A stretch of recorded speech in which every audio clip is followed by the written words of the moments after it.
Да се понудат квалитетни културни настани блиски до младите.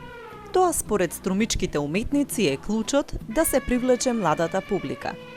Неприсуството на младите на културните настани според актерката Аризанова е последица на тоа што настаните се лошо организирани, малку промовирани и третираат застарени теми, неатрактивни за публиката. Младата публика многу добро знае што е тоа квалитет, а што не е квалитет.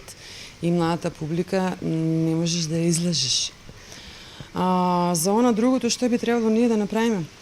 Па се вака, ако јас се навратам на моите почетоци, јас почнав или се заразив со театар и театарска уметност во учество на младинската сцена која беше отворена многу одамна во Домот на културата.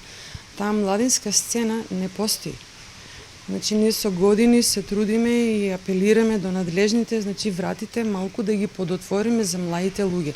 Анализите кои 2 години ги правело Сдруженијето за култура сцена покажале дека младите не знаат основни поими во културата.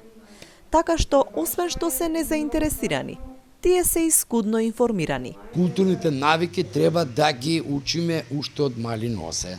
Значи, ние мораме да создаваме публика, која публика, јас сум возрастен, 62 години, за тој период се сеќам во мојата младост, правевме по 3 детски представи, од таму ја црпавме таа културна политика и тие навики кај децата и потоа имавме публика.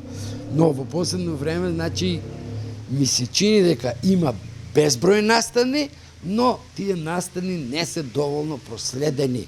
Последниот, значи конзуматорот на културата е, значи, затаен, го нема. Значи, ние мораме да најдеме начин како да му се приближиме. Уметниците сметаат дека треба да се действува институционално, но и групите што функционираат вонинституционално треба да бидат покреативни и да најдат начини да ги вклучат младите во културните настани, за да можат да ги разберат и да видат како тие ги замислуваат настаните на кои би сакале да присуствуваат.